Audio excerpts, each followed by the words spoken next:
Hey, Flooring Pros. I'm Jerry Levinson, and this is the Flooring Business Podcast, where each week we talk to expert flooring dealers, suppliers, marketing experts, software experts, and anyone I believe is going to help you in your flooring business. Now, my mission is to give you good information that's going to help you reach your goals.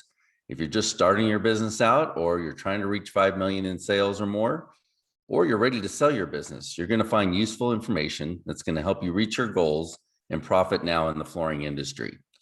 The Flooring Business Podcast is sponsored by Market Theory, where we provide a 10-to-1 peak performance marketing through Facebook advertising. To learn how you can generate an additional $40,000 a month in business, contact me, Jerry, at profitnowatjerry.com.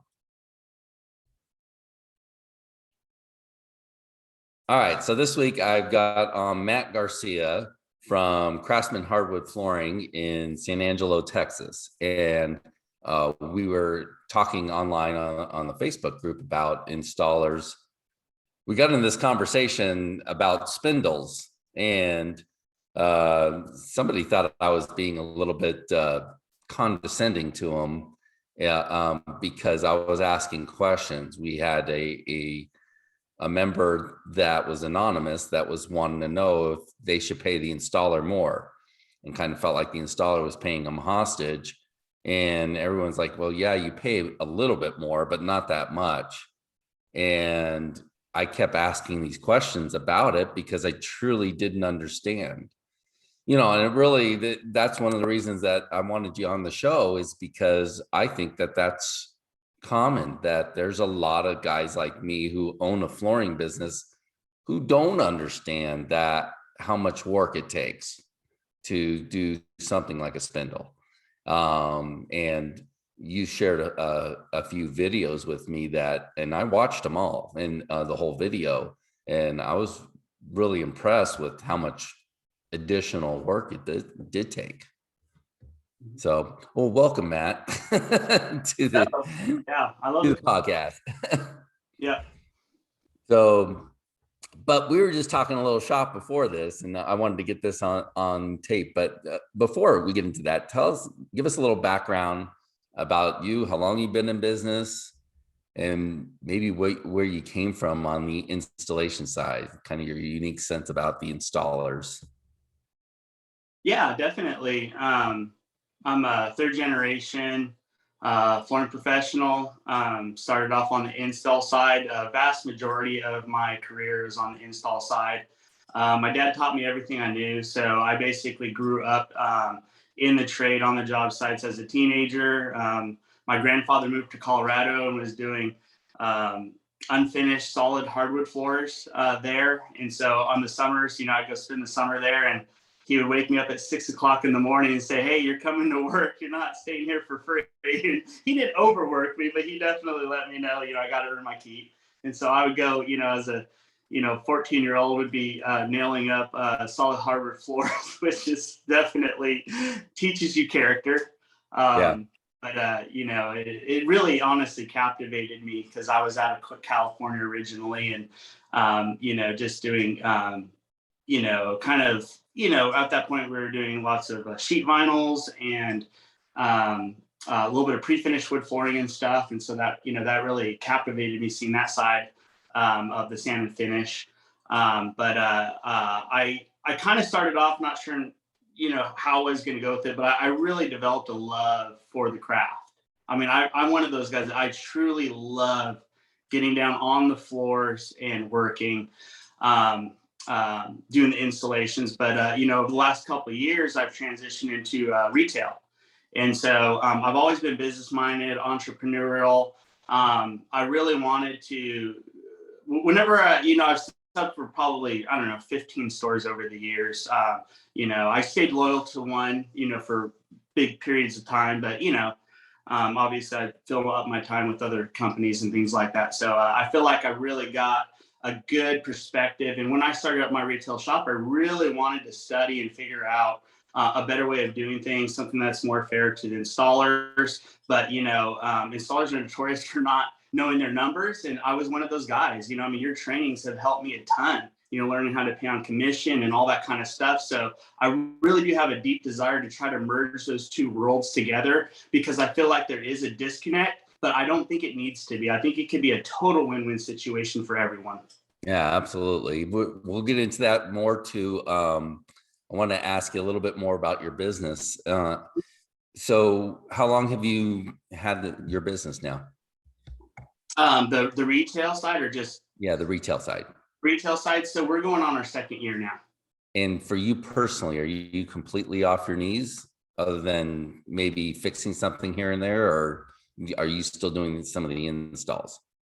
Yeah, so we do really high end stuff. So there is a few things that do require my actual skills, and so I try to just step in on the install side more. So if we're in a pinch, I can get go work something out, or like what you said, if there's a I need to put out a fire, maybe there's something that takes my unique skill set, I will step in. But for the most part, I'm more kind of a project manager, and I'm not really a big fan of office work. So all that is, done by our office staff, which is basically my mom and my wife. Okay. But I look over all the numbers and crunch numbers and things like that. But I kind of want to be more, I kind of want both ends, the installation and the office side, to be more on autopilot. And so I do have my foot kind of in both worlds a little bit, though. Now, when you guys are selling, do you guys offer the owner's promise guarantee? Do you let people know that, hey, if there is a problem, I'm going to be out here. Yeah. I've got the skills to do this. I'm not just selling you a flooring like most companies out there. You had mentioned that, and that was always in the back of my mind, but I never thought about how I should present and sell that to the clients. And so I am implementing that now, because I'm going, hey, I'm already doing it. I'm pretty invested, on site. And so it's genius, because it conveys exactly what you want it to in just a few words. Oh yeah. Gives the customer total confidence in you, and certainly over any kind of big box store or any big store hustling out there. Do you have any other salespeople, or are you the only one selling? So I do the estimates, and my mom. So we basically, my mom is our main salesperson. My wife helps on the office side, more administrative stuff. So my mom sells inside the store, and I go do the estimates on site. So anything that's on site is done more by me, unless it's a really custom sand and finish deal, where I need to talk about the cuts of the wood and, get really technical. She'll just say, hey, you really need to talk to Matt about this, because at that point we're seeing dollar signs anyways. So I want to kind of get involved. There's a lot of opportunities on some, really amazing products that we wouldn't normally just offer right off the bat. So would you like to have a salesperson someday, or are you looking to grow to where you do have a separate salesperson, one or two, or? I like the model where, I would like to. We do want to grow and expand. I would like to try to keep the sales per people actually in the store, and have an estimator come in. And part of that is because the nature of our business is more complicated, and site evaluation is very, very critical on a lot of products that we sell. And so I would like to have multiple salespeople, but I do want to have somebody that has my sort of background, or an installer that knows how to do all the technical side, do the estimates. So here's what I would recommend you do on something like that is, first of all, one of the reasons I'm asking you this is the owner's promise guarantee is a fantastic tool for the salesperson. They'll be able to say, one thing I love working with this company is Matt's gonna, if there is a problem, Matt will come out. I used to work for Home Depot, and we give people a runaround if there was a problem. Well, this company, if there's any problem, Matt's going to actually come out and fix it. He's got years of experience. That's so much, it's such a great tool for a salesperson to have in their belt versus the owner. If you're saying it's almost kind of self-serving, which Yeah. is still good that you say it. You should still say it. But it's just really powerful when a salesperson says it, even your mother saying it, that's what part of the culture of the company.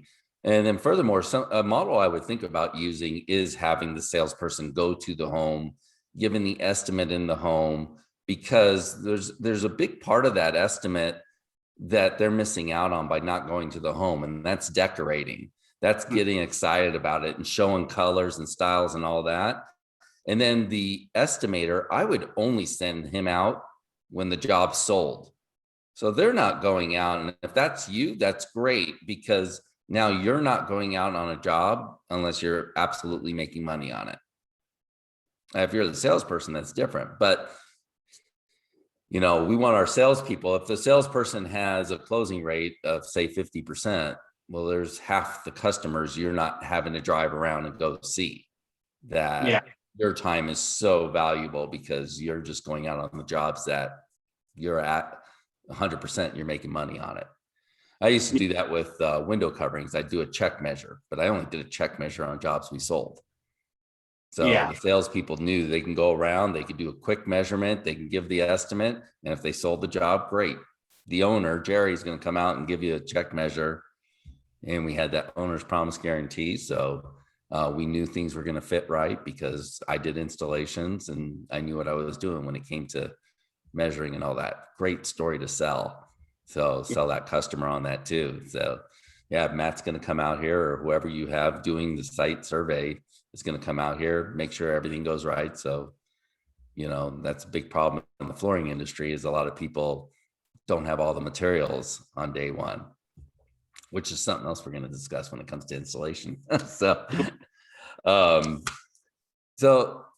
other thing we were talking about, and it was just a couple things that I think is good for everybody to talk about and learn, but you were talking about your trailers having big billboards out there, and you're keeping them out on site, right? Yes. Yeah. So you have them, you got them wrapped. Yeah. They have all of our logos on there, some catchphrases to capture their imagination. And that's one of the reasons why we use trailers, is because our projects usually last a week or two. And so over the weekends, I leave them out there, and the neighbors are all driving by them, especially on the weekends. Maybe they have a little bit more mental margin and they're thinking about maybe home improvement, and they drive by those homes. Usually you want to be in the neighborhoods that you're already working in, because most likely that is a qualified client for what you're going for. And we have people now, since we have most everything wrapped, people go, you guys are everywhere.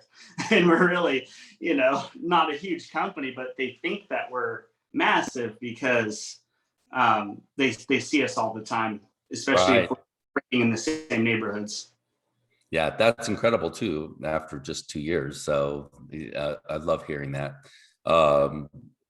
Another strategy that I would implement is, whatever neighborhood you're in, I would put a notice on the doors that are nearby and saying, hey, we're going to be doing work in this house for a couple of days. If our trailer or any of our equipment in our way, please give us a call and let us know. Yeah. So it's a good way to solicit without soliciting. Because they're so kind. Right. So you've got your name and number on there, you can if you need wood flooring, but you don't even really have to, because it's telling it, we're putting new wood flooring in a house nearby. And so if our trailers or our guys leave a mess, let us know and we'll take care of it. So, and then watch out so nobody steals our stuff. Using your What's that? I love using the already doing, and it doesn't really cost you anything more because you already are adding that value to market it, and so any way that you can drop that, the value that you add, it to me it's just a win-win situation. Yeah, absolutely. All right, so let's get into this. One of the biggest disconnects between installers and store owners, not all store owners have an installation background. There's a lot of us guys out there, and certainly the big companies, the Empires, the Home Depots, those companies absolutely have no understanding of installation. I don't know even how much they care about it, but so when we come up to problems like this, how are you handling that? You talked about having in-house guys.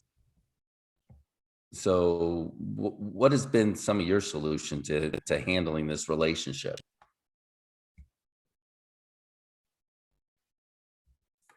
Am I cutting out on you, Matt? Yeah, it's not. Yeah, let me check my connection really quick here.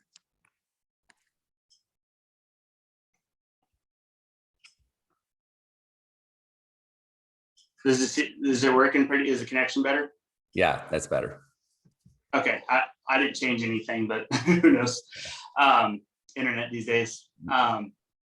Yeah, so like I said, I had been subbing for a long time, and then I started doing my own projects, just without really much the retail side. I had a few lines of wood floors that I was selling, and before I opened up the showroom, and so the relationship with the installer is pretty inherent with me, because I started out with all the guys just working side by side with them, and so there's lots of little areas as a sub that would really frustrate me, because I wanted to be that iconic, loyal subcontractor that never complained and always got the job done. But I sacrificed a lot on the numbers side to do that, and so I really wanted to fix that with my guys, and so I went fully in house. I'm not against subcontractors. I mean, I'm a capitalist at heart.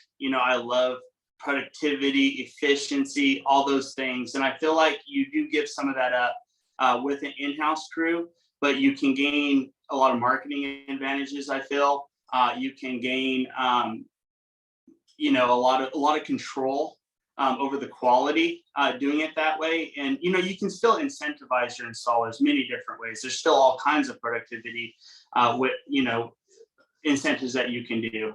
And so just my guys will in-house hourly, they will never lose on a job. They're going to make consistent money every single time. And I convey to them, hey, we do the quality, we build up our reputation, we're going to reward you for that. And we have, we've continually given them raises and try to incentivize them more. So a lot of the guys are kind of capped out on what I would want to pay per hour. And so we are incentivizing more and more. What are all the products that you install there? We install mostly wood flooring and a little bit of vinyl plank. Okay, you're not doing any carpet? No, just area rugs. Okay, so hiring these guys on, do you mind if I ask you what kind of volume you do? What do you guys do? Yeah, we're hoping to hit 1 million this year. Okay, so and I think having in-house guys may be easier to manage. I'm not sure. Usually what I see is the bigger the company, they may have in-house guys and subcontractors, but all the same, it comes down to communication. And that's the funny thing is regardless of the relationship, if it's a marriage, if it's an employee, if it's a customer, it all comes down to communication to make that work better. With installers, one of the biggest problems I've had with this relationship is when I started out in business, we were trying to hire the installers, and we wanted to know what they charge. The reason I wanted to know what they charge is not so I could find the guys who would do it the cheapest. It's so I knew what to charge my customers. And they'd say, well, I don't know, what do you pay?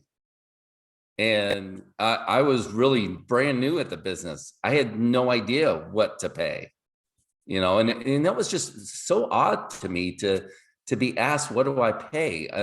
I mean, to me, it's like if I went to my customers and I'm selling them flooring and say, what do you want to pay me to do this flooring? So I'm not going to do that. So why aren't the installers prepared with a price list? And they're not. And it seems like everybody's relying on the retailer. The retailer has to pay better. The retailer has to charge these guys more. Pay these guys better and train them better. It all seems to be left to the retailer, where the installer is not taking any responsibility for their business. In a lot of cases, especially when they're a subcontractor, it's their business. Oh yeah. Yeah. And I'm really glad that you brought up that specific point, because I've pondered that a lot, because I've been that guy. I've been the guy that says, hey, what do you pay? And I think a lot of that is most installers probably shouldn't be running a business. They want to do the craft. They really don't know how to run numbers. They were never taught how to run numbers. And really, most installers, they want to be their own business, but they really have an employee mentality. Right. And so you add those two combinations together, you're gonna get a pretty lousy business. And and I think one of the reasons why they do go to the retailer for a lot of those answers is because they do have that employee mentality, and they honestly probably don't really know where their numbers should be. All that they know is that they didn't make hardly anything on certain jobs, but it's really difficult for them to quantify it. And honestly, it's going to come back as complaining. The store owners and managers are going to feel like, okay, these guys just complain about X, Y, and Z. And I think a lot of it is because that relationship is blurred. We have a very blurred, employee relationship. It's like the retailers typically want to have a employee because of the control, right? I mean, that is a great advantage for quality. And it's not to try to control people, it's to give the clients the best experience possible, right? We have etiquette and all that stuff, and that's fine to do with a subcontractor. But the problem is that if you have a combination of a really poor business person that is expected to run a profitable business, but yet they are treated more like an employee because they really don't know the difference, I feel like that's kind of it can produce a toxic atmosphere. And so really the retailer, I think that there should be more responsibility on the retailer, because they hold the cards. They're the ones that are paying the bills, right? And that's intimidating for an installer. So I think anytime you have a power imbalance, the higher responsibility should be on the retailer, because as a retailer, you are providing the installation for the client, and you want a healthy, balanced atmosphere there. And I feel like there's a little bit more of a us versus them, especially if you look at the relationship between the installer or the salesperson. It's like the salesperson is on the team of the retailer, and it's like the installer is on their own team. But really, we're providing such a close relationship and service to the client. I feel like it should be merged, and I feel like you can do that with the subcontractor. But seeing me running the numbers personally on my in-house guys, I can't just throw out a number and have it be accurate, because otherwise I'm going to lose my butt. I see all the numbers, right? I know exactly how much overhead it costs for the installers.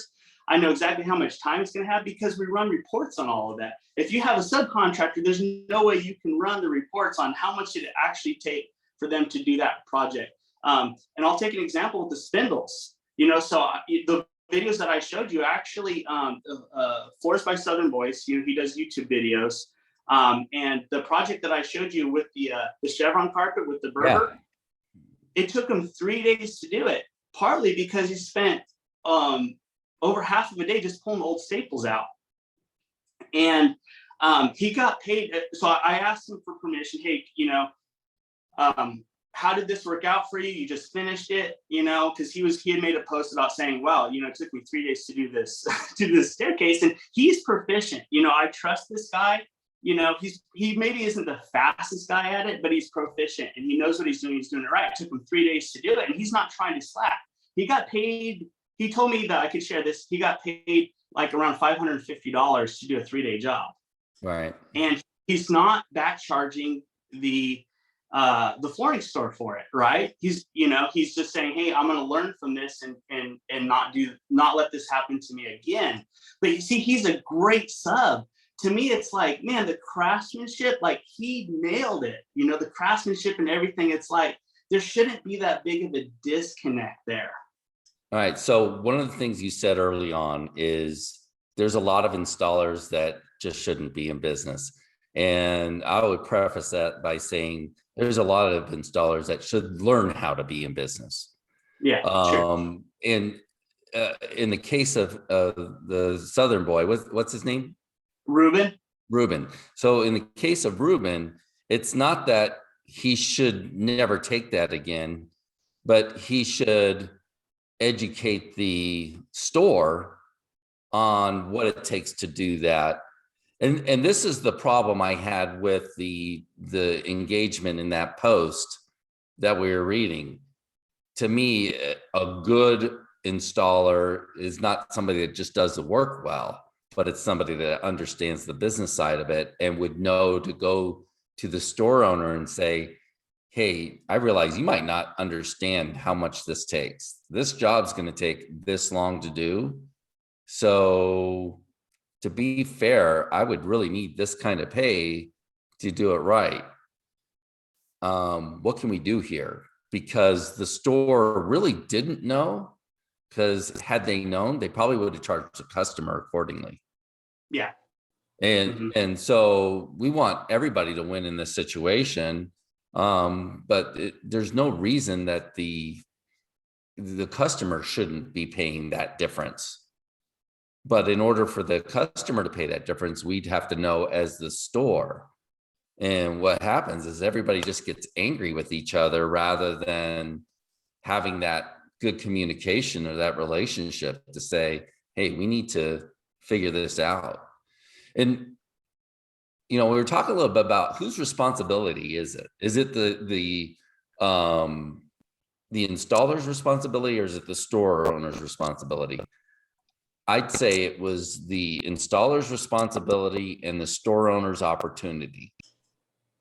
The installer, to me, has a responsibility to be more educated about how business works, be more educated about what they can do better as far as running their business, communicating. They can charge higher prices if they communicate it properly to the store and present it properly to the store. The opportunity is there for them. The opportunity for the store is realizing that the installers don't know, and it's not so you can charge the installer less or pay the installer less. The opportunity is to educate that installer, help them run their business better, help them get the insurance that they need, help them understand what it takes to run a business. So they're loyal to you and they want to do the work for you. But I found it's not installer pay that drives these guys too, because we've offered higher pay to installers. The two things I think that drives installers, I want you to speak to this. To me, the two things that drive installers more than anything are, one, having the volume of work. They want to know they have work. And that's what we're seeing. Two, having everything right on the job, having the materials there and proper instructions so they can get that job done in the time frame that it should have been done. But if they're missing some trim or something like that and they have to go back, that's like one of the most frustrating experiences for installers, is having to stop a big project to go back to another project to finish it up because they just got a little more material in that was needed. In a survey, they're going to say pay every time, but I guarantee you it's not the pay, because there's plenty of installers working for lower pay that, you can't get them because they're super busy where they're at, and that's security for them. So they'll stay there. And then as far as, again, that communication goes, that I've seen the installers that we kept them busy, got the work going, and the frustration is if they didn't have all the materials, or they had to go back for some reason that wasn't necessarily their fault. So, are you catching this? Or are you buzzing in and out? I'm catching it all. It's lagging a little bit. I have a great connection, so I'm not sure why it's lagging. But yeah, I'm catching all of it. And you hear me okay? Yeah. So give me your feedback on that, between installer pay, keeping them busy, and having all the materials on the job. Those are the three big ones. Oh yeah, I mean, I certainly agree with that. I will say that you had mentioned what doesn't show up on a survey. I talk shop with the installers whenever I see them, especially when I was subbing, I'd always, there's a lot of things that are unsaid to especially the store owner. And because the installers will talk candidly about things that frustrate them that they will not tell a store owner. And they will talk about the things, how they manage, how they deal with those things. So, I'll give you a real life example. I worked for a flooring store. The owner is a subcontract deal. The owner was a super great guy. I mean, just stand out, very reasonable and everything. And I had a situation where his trip charges, I pay my guys, if we meet at the shop and we've got to drive to, I pay my guys as soon as they hit the shop to go do that. I just feel like that is fair. And I ran the numbers on it, and I'm literally making nothing on it. And, we had a project where we had to drive an hour to and an hour from. That's like, 2 hours that I make nothing on the whole project, because it just literally did not cover my costs. And he goes, well, nobody's really complaining about that. So I just don't really see a need to change. And I'm showing you the numbers. And this is a very reasonable guy. And I've had that happen a lot of times. And I've had that happen with a lot of other installers. And so what you're going to find is there's usually big gaps in the price structure that the subs are paid. And that is going to be a huge frustration. Because to me, that's an easy thing to solve. But there's usually a pretty big reluctance. And I'm not just trying to pick on, not all flooring stores are like this and everything. But I would say that it is the vast majority. And so I feel like, us having this conversation can kind of help enlighten a lot of these companies to see, where are those areas that will frustrate those? Because I mean, honestly, a lot of them are scared to go to the flooring store because they feel like they're going to get punitive. Because, like what you said, you nail it on the head. They love the security. They love knowing that they can get a job every single day that they come to the shop. And I think that is a huge benefit. But there still is a lot of issues beyond just staying busy, because I see these guys cutting corners to try to make ends meet, when it really doesn't. I think if the flooring store owner realized what these guys do to make the numbers work when they don't work, because they're afraid of coming to they don't want to jeopardize that steady work. Because you're right, that is probably the most important. But what corners are they cutting to make those numbers work for you that you're not okay with? That you would say, gosh, I could market this, like upholstered stairs, man.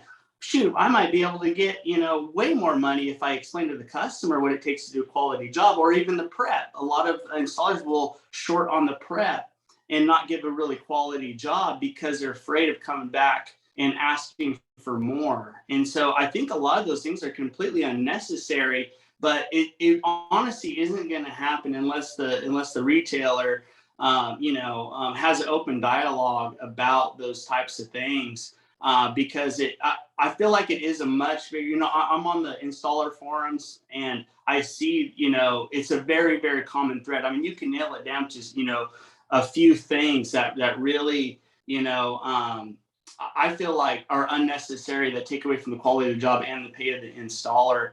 And so I know a lot of it, and I'm not trying to just pin it all on the retailers. Like, installers definitely have a lot of issues that they need to work out and get their businesses better.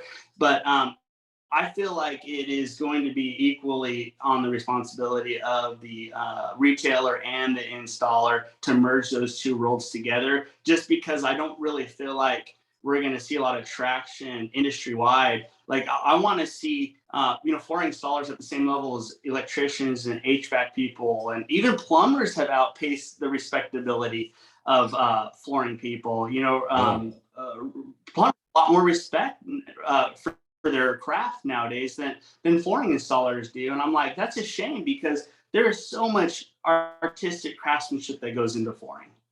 See, I don't know if I even buy that, because I do see retailers that have a great deal of respect for installers and appreciation for the installers. And here's the thing, installers need to realize that if you're a reliable installer, you're showing up, you're getting the jobs done, we're not going to look for somebody cheaper to do the work. That's just not available to us. We're not looking to cut corners. And an installer, again, this is what the installer needs to learn and understand. Be a professional businessman. Come to us and sit down with us, and let's have a discussion about the pay, about some of these little nuances. But you can't just say, I want more pay. You got to maybe show us and tell us the amount more that you would like, and the benefit of hiring you. I got to do that when I'm selling my jobs. When I'm selling a flooring job, I got to show people the benefit and why they should pay me what they pay me. So we all have to do that. We all have to sell. If you want to own an installation business, if you want it to be a business, then understand how business works. Be the professional and go to the store owner. For the store owner, you want to keep that installer, understand how you can help that installer be a more professional business owner and how they can communicate better. We did it with the installation incentive program, and that's where we started rating the installers and giving them bonuses for high ratings. Not only bonuses, but we gave them preference, and they started competing, not for a better score, not only for themselves and their own ego, but they're trying to compete against the other installers. And the whole exercise is just a really good, healthy exercise. They understood what it took. I've always argued that installers won't do a better job if you pay them better. Again, if you got a good installer, he's not going to cut corners because the pay isn't good. He just can't do that. He's going to do a good job, because they have an ego. They want to do a good job. That's the other thing that retailers got to understand is all installers, they want to do a good job. They take a lot of pride in their work. If you have a go and blow operation like a Home Depot or an Empire, then okay, maybe they don't give a shit and they're just going to try and do it as fast and cheap as possible. But if you're running a retail business and you're trying to command higher prices, you probably have an installer. You can get them to understand what it's like to be a professional, get a 5-star review, have a customer thank you, have a customer give you a tip, have a customer give you a hug at the end of the job because they were so happy with the results. So those are kind of the experiences that our installers have had And we've let them go because of an experience with a customer that didn't go well. And you get one or two or three of those, and you just stop calling them for installs. So we've always had those guys call us back and say, hey, what's going on? We love working for you, you know. And then you bring them back in and their performance improves. And like I said, not their installation, but there are things like calling the customer when they're running late, communicating better with us and the customer about maybe problems or situations on the job. And again, it all comes down to that communication and the customer experience. So one of our biggest frustrations with the installation process was if there was something wrong on the job and they told the customer, but they didn't communicate with us. So the customer was calling the store and complaining, and we didn't realize what was going on because the installer hadn't told us. And again, to me, that's an opportunity for the store to educate the installer and build those programs. So at the end of the day, the customer experience is good. Yeah. Yeah. I mean, I think you touched on a lot of good points there. And, you know, I mean, you know me, I'll push back on things.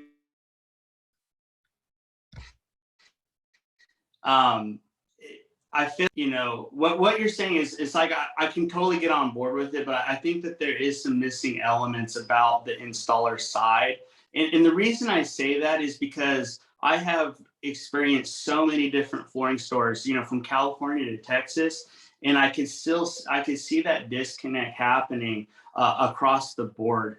And that's why I'm trying to correct a lot of it with, and we're not perfect by any means, like we're still figuring it out, but my eyes are open when I had to do the retail side numbers and pay my guys actually what the job actually cost. And it forced me to understand how much it costs an installer to do the job, because I am the retailer and I'm the installer, you know, as a company. I'm not tracking it out. I could see the real numbers, and it blew my mind. It's like my eyes were opened on how difficult it was to try to manage the expectations of the flooring store. And so, and the reason I want to be on this, on your show, you know, you have a lot of influence to installers, you know, or not installers, with retailers, you know, and you offer a lot of value to the installers too. But I feel like, you know, my big cause is to try to merge those two as best I can. And to me, there really is such a blurred line between employee and subcontractor in this industry that you know, I just don't quite see it like how you do. And that's based from actual conversations with installers from so many different shops. I mean, we're talking lots of shops, and I see the same common thread. And what I'm saying is, you know, we're talking about building healthy relationships, right? You know, how do we kind of merge that disconnect? Because if you go on the installer forums, I mean, there's some serious hate towards flooring stores. Yeah, I see it. That's what I'm trying to, you know, if we just have less of that, I think we're a stronger industry. And it's because they legitimately have gotten burned over and over and over, and they don't feel like they're heard. They don't, you know, that they're scoffed at when they say spindles take 4 times as long to do. You know, and it just, and you see it between the retailer side. You know, the retailers will dogpile on installer issues. And to me, I'm like, there's a lot of crap installers. Like, I am not, and that don't know how to run their business. They're idiots, right?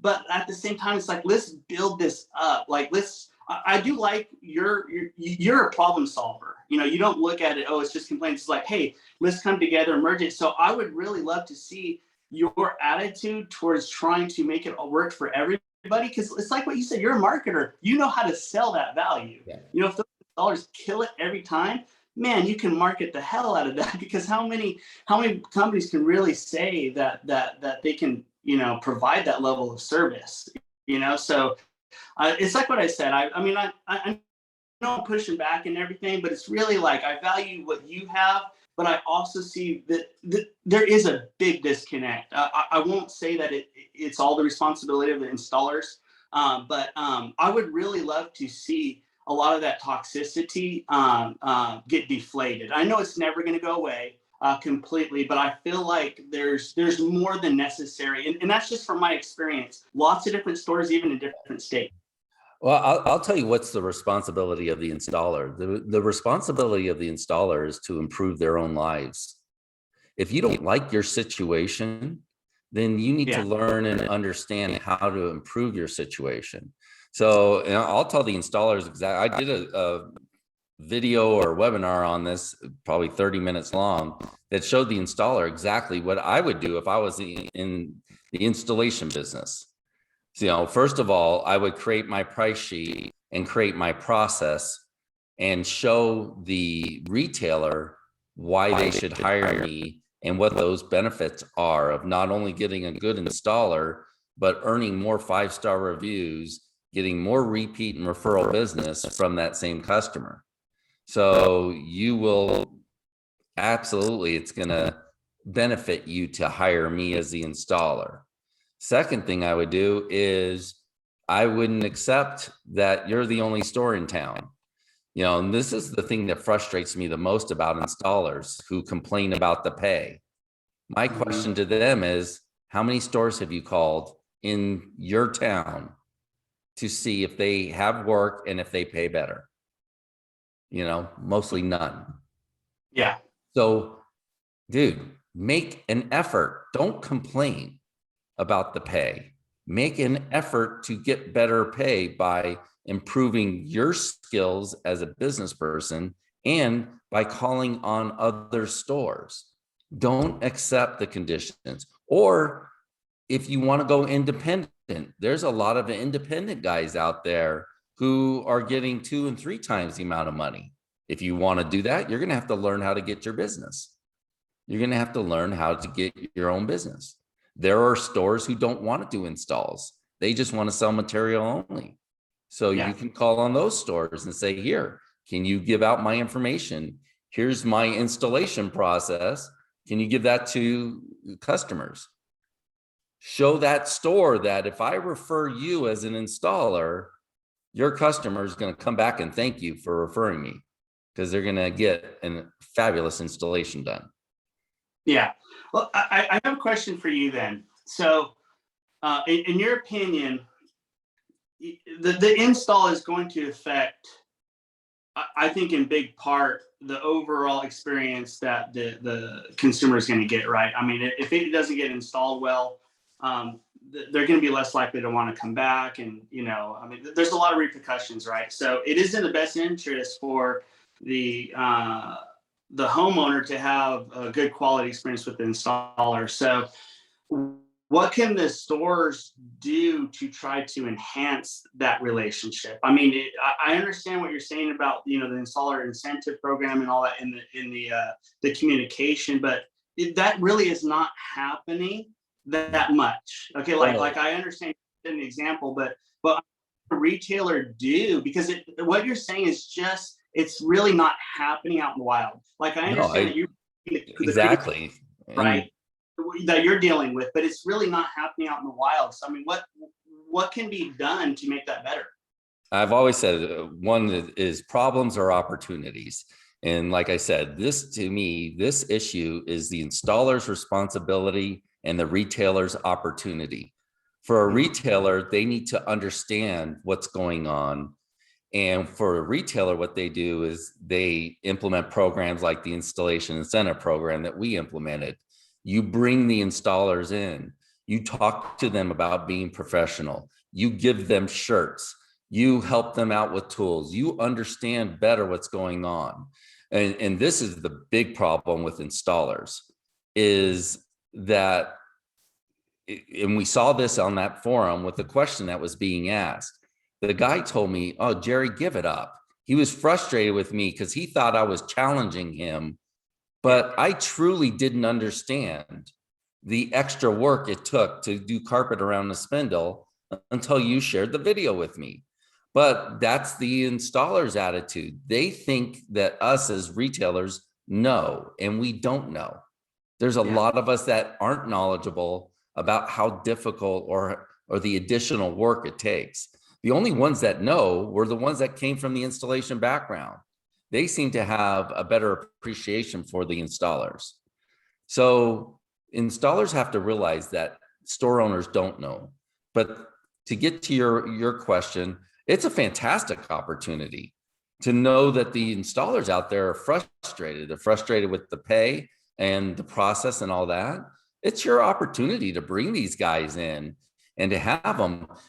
People are complaining about the installers are hard to find. Good installers are hard to find. Well, I would tell you, as a store owner, what are you doing to find them? What's your process? You have an opportunity to advertise to them, to show them that you have better working conditions. So one of the things that the store owner might have to do is raise their prices so they can pay their installers more. This is part of the disconnect and problem that store owners have, is the understanding, and they are in a competitive field where they're working against other companies. So they're afraid to raise their prices. Well, that's the only way you're going to be able to pay the installer more, is by raising your prices. The cost of materials are going up. Your salespeople and employees are getting paid more, and the installers have been getting paid more. Maybe it's not keeping up with the rest of inflation, but it's coming to a tipping point. So improving whatever conditions you can. Maybe as the store, you can provide some of the materials or some of the tools that installers need. You can certainly provide bonuses and incentives. And I've said this with the installation incentive program, installers enjoy doing a good job. They love it. And that's the thing. It's like, if they're working for money, those are the guys that are complaining. Mm-hmm. But if they take pride in the work they're doing, they go into work every day and doing beautiful new floors and seeing a 5-star review that mentions their name. We get those all the time. And we ask one thing we do is we ask the customer to rate the installer. So, and customers inherently want to talk good about other people. They want to have a good experience, and they want to brag about that installer. And they love it that we're going to take care of the installer. And it influences them to give the installer a tip, just inherently. We don't tell them to do it, but it gives them a greater appreciation for the installer and how hard work it is. So, the opportunity for the retailers just golden to improve that relationship. And it doesn't always require more pay. That is not the solution to this problem. The solution is to bring them in and have a better understanding of what they're going through and what some of these jobs take, so we can charge appropriately on our end to our customer, and then giving them the freedom and the ability to come to us and say, hey, this job took a little longer.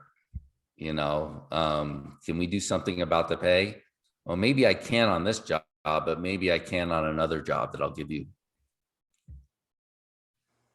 So how do we work together to make sure that you're fairly compensated? And more than that, that you have fun working for us. I want you to enjoy it. I want you to do a good job and take pride in working for this company. Wear the shirts. T-shirts are huge. Giving installers a shirt and making them, a part of that company or brand, even if they're subcontractors. And some people might kick back and saying, oh, you can't do that to a subcontractor. I'll give it a break, give it a rest. We're all breaking the law here. We're all in business and we're all breaking the law. Just give it up. The laws were made by idiots. So I'm not inclined to follow the rules of idiots making laws that make absolutely no sense. So, yeah. I mean, I'm a total capitalist, and I don't believe in free handouts or give me or anything like that. I feel like everybody has to earn everything that they have. That nobody's entitled to anything, basically. So, like, I could totally, get on page with that, and the responsibilities. But it's like, I really do want to just spread that message. Like what you said, you nailed it. It's an opportunity, there's a lot. I feel like there a lot of the old mentality was suppressing installers, and I feel like the attitude is starting to change. And so, like for me, if I can be a sounding board, just to encourage other retailers, hey, there's opportunity out there. These box stores, they cannot provide the services, right? I mean, it's a golden opportunity. People want that experience now. We have the Amazon, phenomenon where people just want to order things, but there's a lot of people that really value the experience, and so I'm going, geez, there's just such an amazing opportunity out there for the installer to win and the flooring store to win. And yeah, the installer, they got to pick themselves up by the bootstraps and get on board, or else they're going to miss out on a huge opportunity as well. But I really feel like the vast majority of retailers are not catching that vision, and it's just because I talk to them, and there's a lot of that mentality that is not selling on value. And so, to me, if you and I can have a conversation and, tap into that network of people and just say, hey, open your eyes, there's an opportunity right in front of you. Yeah, some dollars may need to go get some certifications. They may need some encouragement from the associations and the outside, to really capture that vision. But I'll tell you what, I send my guys to those trainings, and it's not me telling them how to do things. They catch the vision from the other people around them and that network, and then they come back and go, wow, we're valuable. What we have is valuable. We can be artistic and all that kind of stuff. And yeah, they're probably going to want more compensation for that, but I can sell that. Because if I know that they have the right attitude, I could promote that, and it's something that you can't manufacture. And it's something that the big box stores, the Floor and Decors, the Lumber Liquidators, the Empires, the Lowe's, Home Depot, that's what they cannot tap into. And I think that that's the biggest opportunity out there right now, because, we don't want to be dealing with bottom feeders anyways, but there's a lot of people that want to pay, but they don't have the confidence that they're going to get that service. And a lot of it is because we're not really building up the installers the way that we should. And I totally get that it is the installer's responsibility ultimately to do that for themselves. But I think the retailers can put the odds in their favor to get those installers to get that mindset change. I think that they can influence the change, because ultimately they pay the bills. And I've seen it in my own company. I have a lot of control over the attitude of my installers, right? Like, yeah, at the end of the day, it's up to them to have an attitude, but I can high five them. I can encourage them on the work. I can tell them that if you continue to do quality work and let me know what it takes to do that, I can sell that for you. But it's that communication that you're talking about that's key. And it's like we can create an amazing opportunity here, but I feel like that is a message that is kind of lost, but it's gaining a lot of traction right now. I mean, for the retailer, it first begins with how they run their business, and are they commanding a 45% margin on most of their residential retail services? Are they looking at profit margins? Are they doing a good job on their marketing? Are they training their sales team? What kind of business are they running? Because you said installers don't know how to run a business. There's a lot of people in the flooring business that don't know how to run a business. Not only do they not know how to run a business, they're not seeking out information. And I can't tell you how many times I've offered to work with somebody one-on-one where they didn't make that phone call, and I'll spend an hour on the phone with anybody. And I have other programs now that I have a mentor program. It's only $500 a month, but regardless of spending money on it, I got tons of YouTube videos with advice on how to do a better job selling and all that. So what if you didn't want to pay for any of that information or advice? Do you just have the desire to learn? It's not about doing what I said. I always said that the people who are really successful, regardless if they work with me or not, it's the ones that have a desire to learn and to grow a good business. But if you're going around worrying about what everybody else is charging and you think everybody's influenced by price, then you're not going to grow a healthy business, and you're not going to be able to pay the installers more. You're going to be so worried and conscious about what you're paying the installers that when the installer does come along and they want extra money for a product, again, we don't know what the relationship was like in this particular post, but if the installer came along, wanted 5 times the money or 4 times the money, and that wipes out all the profit, well, maybe they weren't charging enough. Well, I kind of have a question off of that. So if it really costs the installers, like let's take Ruben, Floors by Southern Boys, his actual scenario, right? That's a real life scenario. $500 is not gonna, cover 3 days worth of work. I mean, obviously. So, I mean, whose responsibility is that to make up the difference? I mean, should the installer eat that? Should it go 50-50? I mean, should the store say, oh, wow, we actually inspected this and provided a price that did not reflect actual costs. We're going to eat it. I mean, who's responsible there? Yeah, that's a good question. I think it's first, it's Ruben's responsibility to communicate well enough with the company so they understand. Yeah. And it's not that this is going to take a lot longer to do. Yeah. I mean, he shot that video, and that's pretty telling. I mean, if he sat down with them and said, hey, this is what happened, I mean, you might have to walk back the salesperson's commission on this job because in order to finish this properly, I want to be fair with you. This is what we should have charged you to do this. What do you think? And maybe that store owner will say, yes, we pay it. And again, we all have choices. If the installer's not getting paid enough, well, then damn it, go somewhere else that's going to pay you and appreciate you what you're worth. You're not forced to work for that retailer. And if the installer wants more money, it's your opportunity as the retailer to say, yes, he's worth it. He does a great job. I can't afford it on this job, but I'm going to take care of you. Don't worry about it. So maybe they find a way to take care of them by paying them extra on some other jobs. So we got a lot of profit in this job built in. Do you mind? I'll pay you on this job a little bit extra because we got a lot of profit built in. So it's a matter of us working together. But that communication, again, the way we started off this show, it all comes down to that communication. And I think the biggest problem is the disconnect. Installers think, well, that guy's smart. He knows. I mean, he's running a multi-million-dollar business. He knows. No, he doesn't know. Mm-hmm. They really don't know.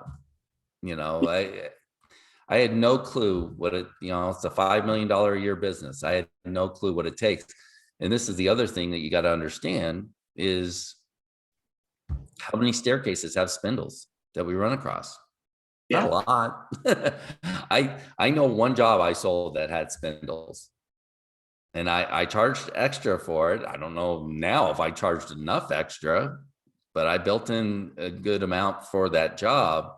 And I have no clue right now if it was enough, because I'm starting to think maybe it wasn't. This was maybe 4 years ago, but I never ran across that before. Yeah, I can, as a wood floor snob, upholstered carpet around spindles, I'm really glad that we don't see a lot of that anymore. And like I said, I do upholstery, so I know what it's like to cut around something like that. Yeah. But doing that with fabric is a hell of a lot easier than doing it with carpet. So again, there's a disconnect for me. I've never installed, I don't know, and I'm running the store. And again, the installers who run a business don't do near as well as people that understand marketing, selling, and how to run a business. The installers who run a business are generally so much more conscious about the install and the process project. And so they usually aren't getting as much money. They don't know as much about marketing. And those are the guys I'd love to help, improve their business. I want to Yeah. help all of them. I mean, the installers that are working for the retailers, I'll talk to any one of them and show them. Again, I've done some videos and all that. It's like, I got no time for your bitching, whining, and moaning. Do you want to learn how to make more money? Or do you want to complain about not making enough? Like, Yeah. if you want to complain, then go on the forums, complain all you want. Yeah. If you want sympathy, you're not getting it here. You want to learn how to make what you're worth? I'll show you exactly how to do it. Yeah. So again, it's the installer's responsibility for them and their life. And it's the store owner's opportunity to, improve that thing for them. And at the end of the day, we're trying to create a great experience for our customers. That's what the store owner needs to be working for, is to give that customer a great buying experience. And that's not by giving them a cheap price. That's by doing a great job and getting the referrals, repeat business, which works for the salespeople, the installers, all of us. Oh yeah. Yeah. Yeah. Having qualified installation is, I think it's going to be, the numbers don't look good as far as, the experienced contractors retiring. I mean, the average age is getting pretty old. So I know. It's going to grow and grow and grow. And I think the people that are the early adopters right now to really jump on this bandwagon, they're going to be the ones that will really succeed coming up in the future. Yeah, I mean, I've talked to some of the big companies out there, and they're not having any problem getting installers. Mm-hmm. And that's the other thing. If pay is such a big problem, then how the hell is Home Depot and Lowe's and Empire getting installers? Because they don't pay as good as we do. We went to one company that just paid nothing. I mean, the pay was incredibly low.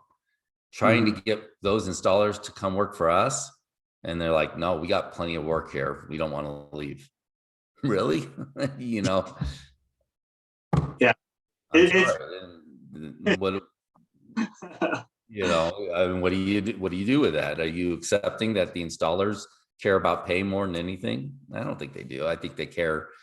I think in any survey that's going to come up number one, but the reality is it's volume of work and having all the materials and being able to do the job and complete it. That's a good experience for an installer, having all the materials and proper instructions. I will say though that the companies that you're talking about that have those installers with that mentality, the quality is terrible. Yeah. Well, they don't care. What I'm getting at is it reflects, so whether you're not an Empire or one of those types of companies, if you do operate under that same mentality, it is going to reflect on your quality. So, there is a big trade-off there. And I think the less that we have that Empire mentality where, they just want to pay as cheap as possible and they have installers that only care about work volume, that's where the disconnect, I believe, is happening is, if you're a store owner and you're not directly addressing that relationship with the installers, you're going to be no better than the Empires and all those other companies if you don't actually put your implement that to the installers. Right. No, and this is the other thing that, as far as pay goes, I mean, installers will work for pride more than anything, and take them from that mentality of the blow and go of an Empire to a custom work that you're providing and seeing that work when it's done. How much more will you enjoy going to work as an installer doing nice work versus not giving a shit? that I love it, man. I love doing installs. I actually crave doing it when I'm working on the business. I thrive off of that. That's why I started my own company, because I wanted to basically have full control over that. It was, I am entrepreneurial at heart, and I do love running businesses, but I really wanted to have full control over that. I wanted to be able to come in and say, this is what it takes to knock this job out of the park. And I'm, going to pitch that to the client and make sure that I get it so that it is knocked out of the park and is, like that, so my guys too, they can look back and say, wow, that is incredible work that we just did. Yeah. Yeah. And that's take photos, talk about the installers and share that stuff with them. Again, that's the business owner's opportunity, is to understand that and build that pride into your installers. Be grateful for the work that they do, show that appreciation. I mean, look, again, if pay was all that mattered, try giving them a big check and not saying anything to them. Not telling them good job, not giving them any feedback. Yeah. Mm-hmm. They're going to freaking hate it. They're going to hate working in there versus, give them pay, whatever pay you give them, and then show an overwhelming amount of gratitude from you, from the customer, the 5-star review, and see a difference in attitude, So I've always said, we don't work for pay. We work for obligation and pride. So we usually will do the work to get the job done. So if the mentality and culture is one that they don't care, a blow and go of an Empire or Home Depot or whatever, and get the job done as quick as possible, then they're going to freaking hate their job. Yeah. Well, I mean, I can give you an example of that. My dad, he does not want to, he's a subcontractor for a flooring store, but he does not want the responsibility of the estimate. He doesn't want to try to, sell materials. He wants to go in there and he wants to do a quality job and knock it out of the park.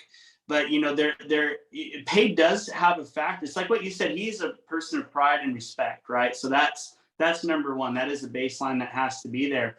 But if the pay isn't quite there, he will go to a different store.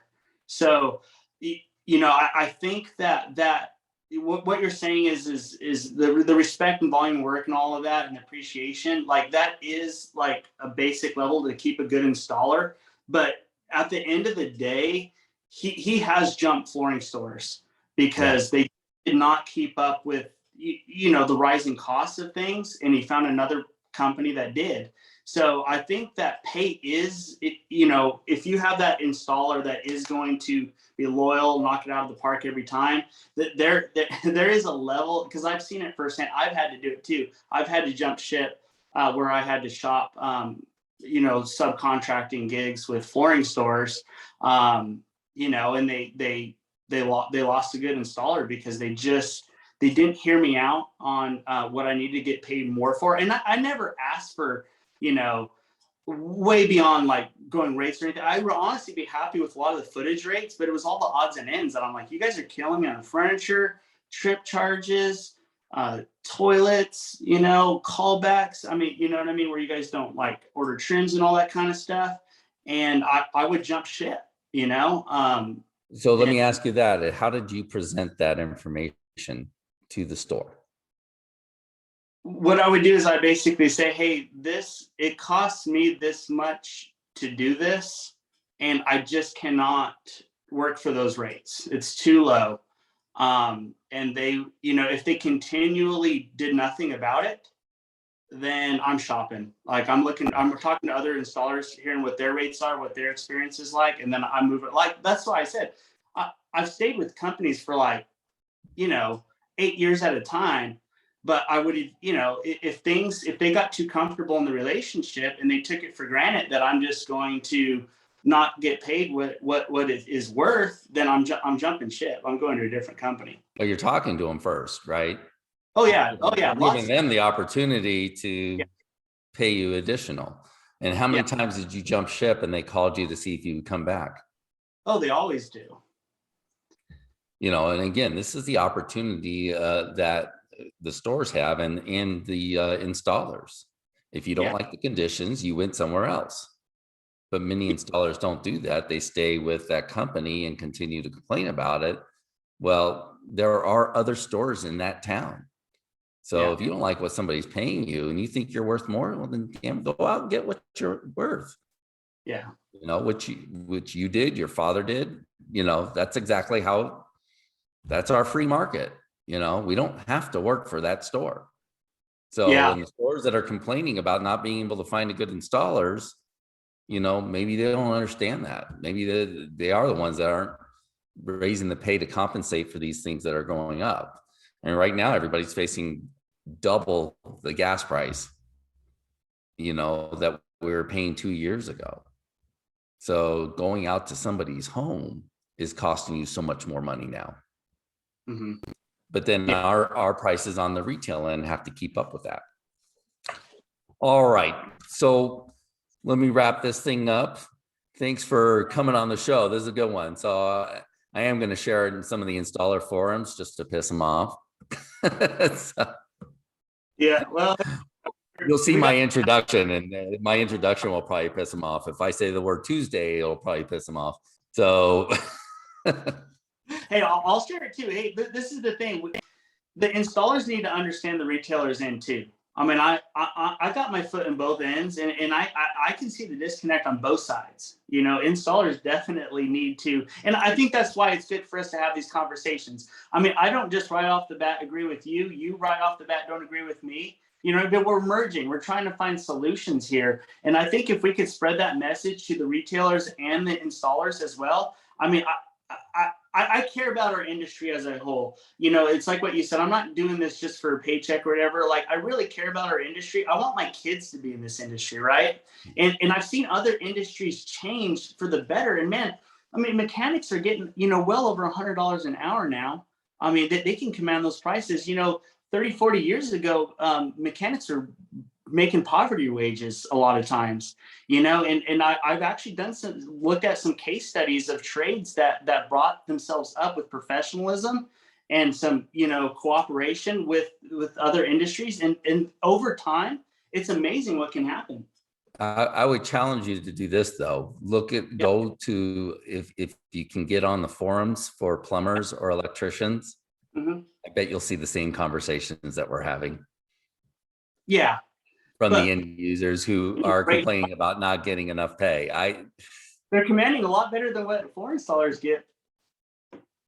I don't know. I don't know if that's true or not. Well, do they, maybe they're getting paid more, but do they feel like they're getting paid what they're worth? Yeah, it probably is And the I don't same. know, maybe they do. I don't know. I'm not in those forums. I'm just, my inherent gut feeling is, Oh, I mean, yeah. we get on, look, the Facebook forums are built for complaints. I mean, Yeah.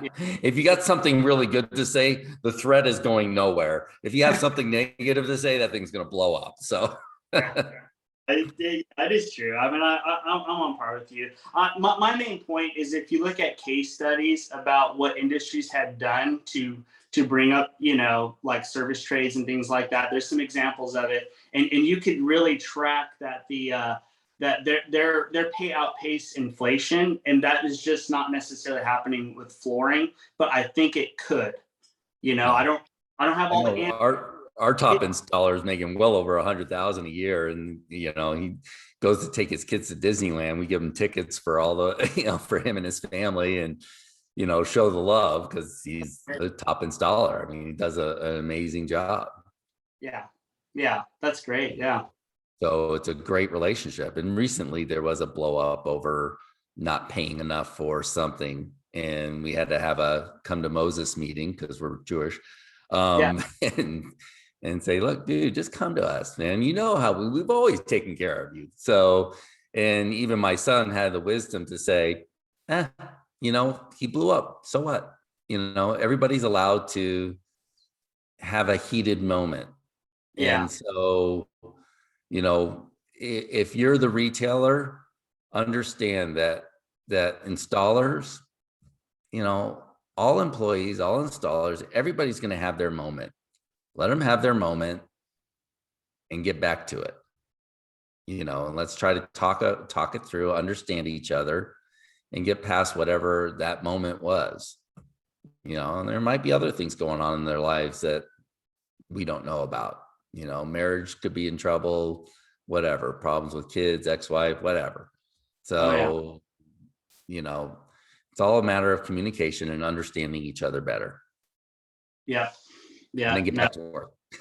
So, no, that's a good note to end it on. Just kind of spreading that message.